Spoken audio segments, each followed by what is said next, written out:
किसान एकता जिंदाबाद, किसान एकता जिंदाबाद, किसान एकता जिंदाबाद। तीनों काले कानून रद्द करो, रद्द करो, रद्द करो। एमएसपी की गारंटी दो, गारंटी दो, गारंटी दो। बीजेपी जेजेपी मुर्दाबाद, किसान एकता जिंदाबाद, किसान एकता जिंदाबाद। नहीं चलेगी, नहीं चलेगी। पुलिस प्रशासन मुर्दाबाद, प्रशासन मुर्दाबाद, मुर्दाबाद, पुलिस प्रशासन मुर्दाबाद, किसान एकता जिंदाबाद, किसान एकता जिंदाबाद। तीनों काले कानून रद्द करो, एमएसपी गारंटी दो। किसान एकता जिंदाबाद, किसान एकता जिंदाबाद।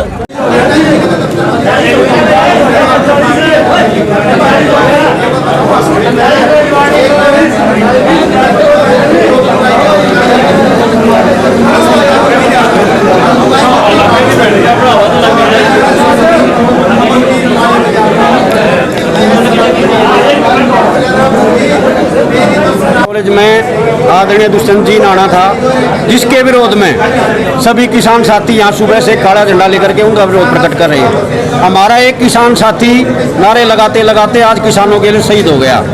सरकार के लिए बड़ी शर्म की बात है कि 8 महीने से हमारा किसान आंदोलन पर है। 550 से ज़्यादा हमारे किसान शहीद हो चुके हैं, लेकिन बीजेपी सरकार को जिन लोगों ने जिस चाव से बनाया था वो सरकार निकम्मी और नाकारा साबित हो चुकी है। कहीं ना कहीं आप बीजेपी को ऊपर कटाक्ष कर रहे हो और आदरणीय बोल रहे हो। नहीं, आदरणीय तो ऐसा किसी को भी बोलो तो प्यार से बोलो, सम्मान से बोलो। तो सरकार तो जेजेपी की भी तो नहीं, है। सरकार जेजेपी के, हम जेजेपी के मुर्दाबाद के नारे लगाते हैं, बीजेपी के मुर्दाबाद के नारे लगाते हैं। दुष्यंत चौटाला को भी लोगों ने इस भ्रम में बनाया था कि दुष्यंत चौटाला अलग से किसानों के लिए भला करेगा। चौधरी देवीलाल के परिवार का वो वारिस है, लेकिन दुर्भाग्य की बात है कि चौधरी देवीलाल के नाम का उसमें लेस मात्र भी अंश नहीं पाया गया। आज उचाना हल्के में जाकर के लोगों से पूछो कि लोगों के साथ दुष्यंत चौटाला ने ठगी कर ली। पूरे हरियाणा में जो है किसान समाज दुष्यंत चौटाला से बहुत दुखी है, बीजेपी से कम दुखी है दुष्यंत चौटाला से ज़्यादा, क्योंकि वो चौधरी देवीलाल के परिवार का वंशज है। चौधरी देवीलाल ने किसानों के लिए हित में काम करे, लेकिन इस परिवार ने इस बीजेपी के अंदर आकर के किसानों की रेरे माटी करवा दी। तो भाई साहब आज तिरंगा यात्रा निकाली गई थी शहर के अंदर, आपको पता है डॉक्टर कमल गुप्ता ने क्या कहा है कि तिरंगा का अपमान करना चाहिए, कुछ इस तरह विवादित कर रहे हैं। देखिए, कमल गुप्ता ने जो उनके मन में बात है, उनके जो खून में बात है वो कही है। उन्होंने वर्षों अपने दफ्तर के ऊपर तिरंगा झंडा नहीं लहराया और आज उन्होंने अपने मन की बात, वो चाहे गलती से कही हो, उनमें मन में जो बात थी वो बात कही, वह तिरंगे झंडे का अपमान होना चाहिए।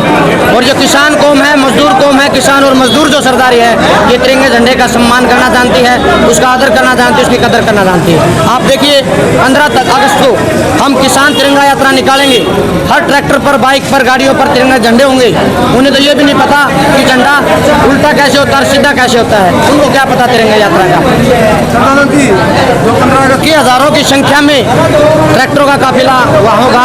हिसार जिला में 4 टोल लगते हैं, सभी टोलों से और पूरे हिसार जिला से हजारों की संख्या में ट्रैक्टर तिरंगा यात्रा निकाली जाएगी और बहुत ही शानदार तरीके से, बहुत ही अनुशासनात्मक तरीके से वो तिरंगा यात्रा निकाली जाएगी। देखिए, उसका जो शुभ किसान मोर्चा की जो हमारी बैठक हुई थी उसमें हमने एक रोड मैप बनाया है। जो अपना सिरसा बाईपास है, कभी रविदास छात्रावास से होते हुए हम डाबड़ा चौक जाएंगे। डाबड़ा चौक से कचेरियों की तरफ से जो रोड आता सीधा द्वारा चौक पर आकर हम उसका समापन करेंगे। बीजेपी की तिरंगा यात्रा में जो ट्रैक्टर जो चले हुए हैं उनको लेकर क्या कहना? देखिए, वो एक तरीके का ढोंग कर रहे हैं, ड्रामा कर रहे हैं। आज किसान आंदोलन केवल भारत में नहीं, पूरे विश्व में, पूरी दुनिया में इसका एक बोलबाला है। आज़ादी के बाद अगर हम आंदोलन की बात करें तो किसान आंदोलन एक ऐसा आंदोलन है जो पूरे विश्व में, पूरी दुनिया की इसके ऊपर नज़र है। ये राष्ट्रीय आंदोलन है। जिस तरीके से 1947 में हमारे शहीदों ने जिस तरीके से देश को आज़ाद करवाया था, ठीक आज ये किसान क्रांति हो रही है। ये किसान इन पूंजीपति लुटेरों से और जो पूंजीपतियों के दलाल है जो आज सत्ता में बैठे हैं, उनसे आज़ाद कराने की लड़ाई लड़ रही है। ये काले कानूनों की लड़ाई नहीं है, ये देश बचाने की लड़ाई है, ये भविष्य बचाने की लड़ाई है, ये खेत बचाने की लड़ाई है। देखिए, हमारी जो संयुक्त किसान मोर्चा हिसार की जो गाइडलाइन है और जो हम जिस दिशा में काम कर रहे हैं, हम इनको भली भांति जानते हैं। ये आज भी 16 तारीख वाली घटना को दोहराना चाहते थे, लेकिन हम अनुशासन में रहेंगे और जो हमारा मुख्य मकसद दिल्ली को मजबूत करना है वो रहेगा।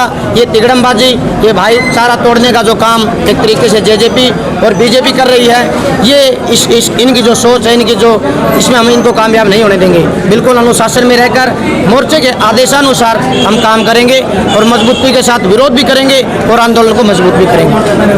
शहीद हुआ था, उसका पोस्टमार्टम अभी हो रहा है, लेकिन हम डेड बॉडी तब तक नहीं उठाएंगे जब तक हमारी कुछ मांगे हैं सरकार के साथ वो पूरी नहीं हो जाती।